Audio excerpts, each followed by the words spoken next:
Tuesday, August the 2nd, 2005. Charles de Gaulle Airport in Paris.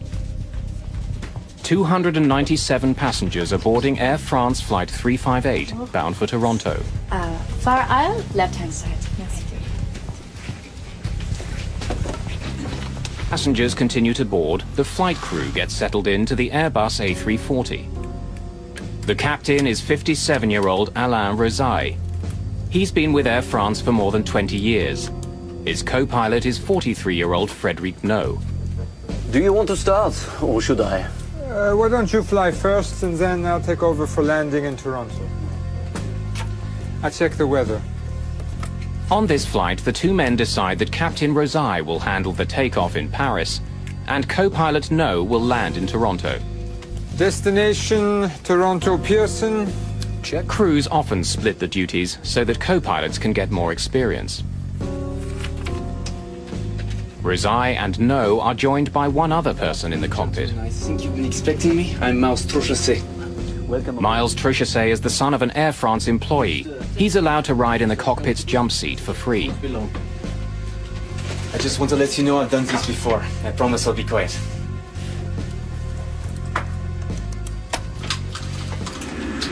This Air France plane is one of the safest in the world. Since the A340s first went into service in 1993, they've had an excellent safety record. Air France 358. Air France 358, runway 27 left. Cleared for takeoff. Cleared for takeoff. Air France 358. Have a good afternoon, gentlemen. Just a few minutes before 2 in the afternoon, Flight 358 powers into the sky above Paris.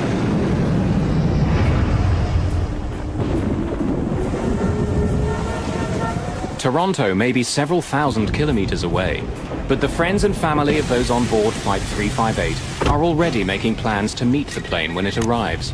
Huh?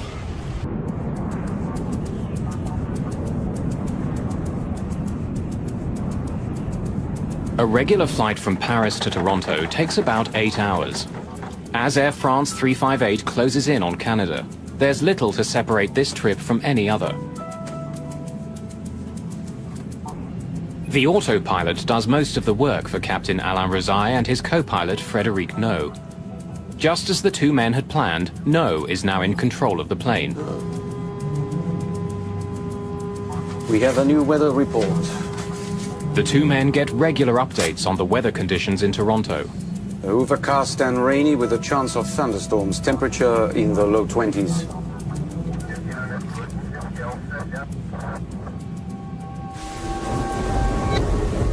At Toronto's International Airport, the thunderstorms are already rolling through. Rain, wind, and lightning are hammering the runways. The lightning has already forced airport authorities to declare a red alert. It means that the chance of being struck by lightning is so great that ground crews are not allowed to work on the planes.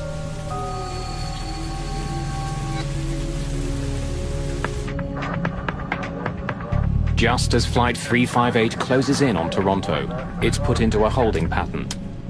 The weather isn't getting any better. There's going to be a little delay. Air France 358, roger on delay.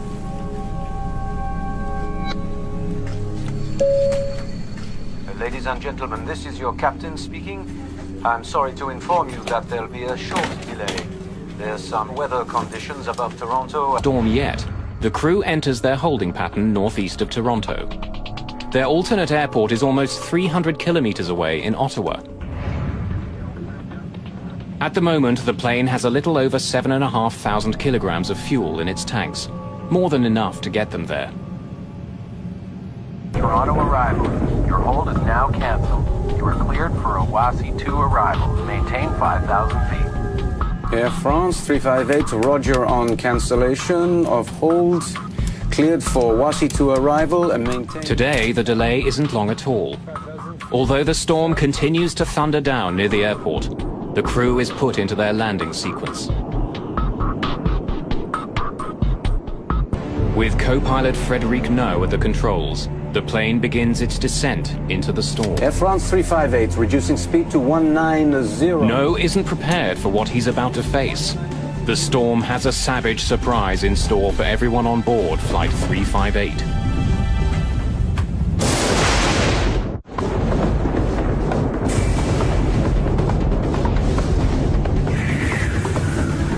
A brutal summer storm is battering Toronto. Winds and lightning are hammering the air.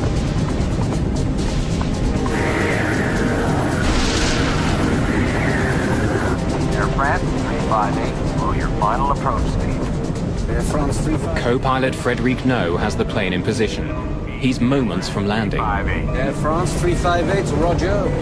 Flaps to full. Flaps full.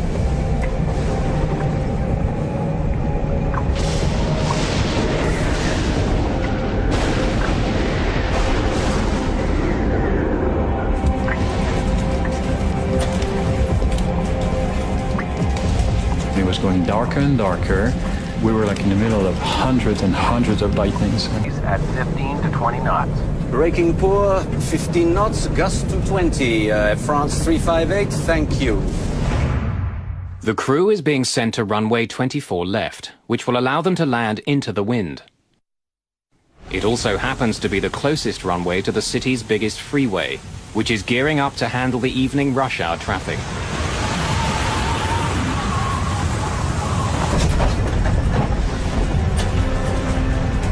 Facing unpredictable winds and a wet runway, the crew prepare for the landing.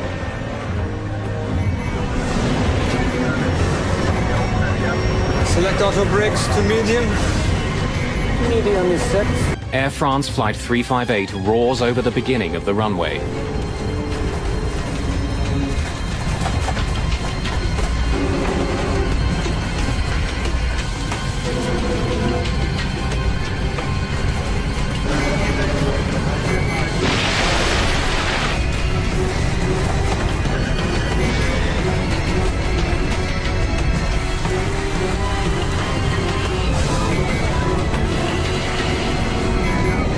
Put it down. Put it down.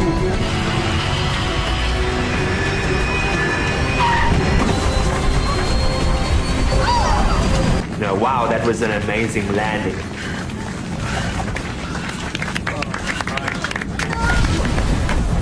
And as soon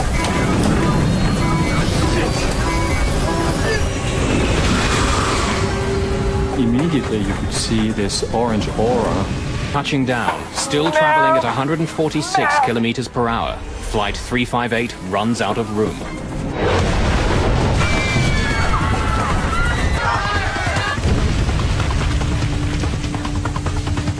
Away, so I kind of bailed off the side above him and hit the ground.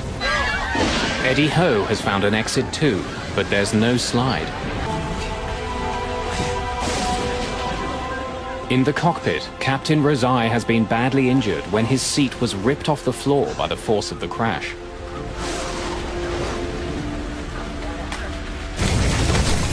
As precious seconds tick by, the flight attendant near the Lacailles manages to open the exit door. Even though passengers are confronted with the flames and smoke of the burning engine, they jump out of the plane.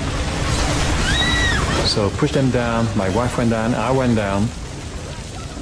and jump.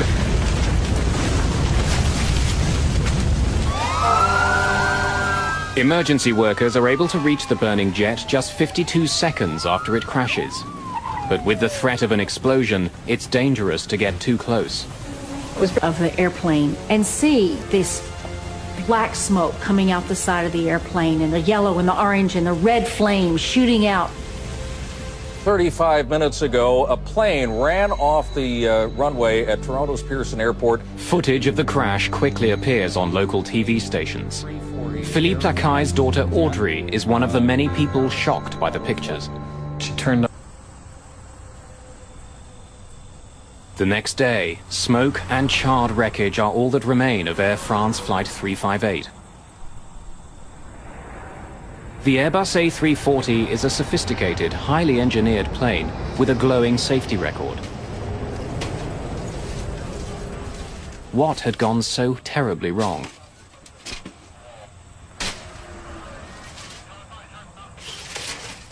Canada's Transportation Safety Board quickly begins investigating the accident.